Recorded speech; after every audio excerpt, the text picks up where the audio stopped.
ছুটির দিনে ল্যাদ, ঘুম আর খিদে তিনটে একসাথে পেলেও এই সপ্তাহে বাকি দুটোকে ইগনোর করে খিদের ওপর ফোকাস করে বানিয়ে ফেললাম ড্রাই চিলি চিকেন। মাংসের পিসগুলোকে আগে থেকেই নুন ভিনিগারে ভিজিয়ে রেখেছিলাম।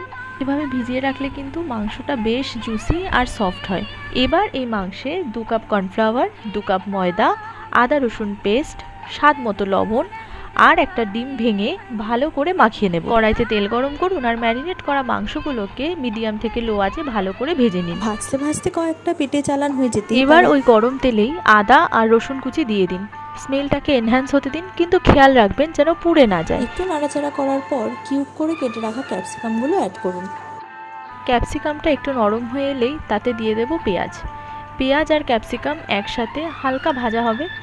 এরপরে তাতে অ্যাড করব চিড়ে রাখা লঙ্কা, কাঁচা লঙ্কা। সব কিছুই হালকা হালকা ভাজা হয়ে এলেই তাতে দিয়ে দেব টমেটো সস, সয়া সস আর চিলি সস পরিমাণ মতো। সব কিছু বেশ কিছুটা কষে এলে তাতে যোগ করব কর্নস্টার্চ। ভালো করে নেড়ে চেড়ে কিছুটা মিশিয়ে নিয়েই তাতে দিয়ে দেব সেই ভেজে রাখা চিকেনগুলো।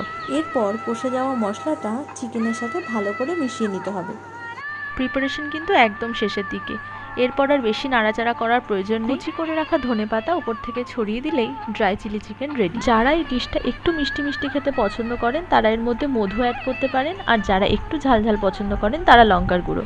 এরপরে সার্ভ করে ফেলুন নুন ভিনিগারে ভেজানো পেঁয়াজ, স্লাইস করে কাটা লেবু আর কাঁচা লঙ্কা দিয়ে।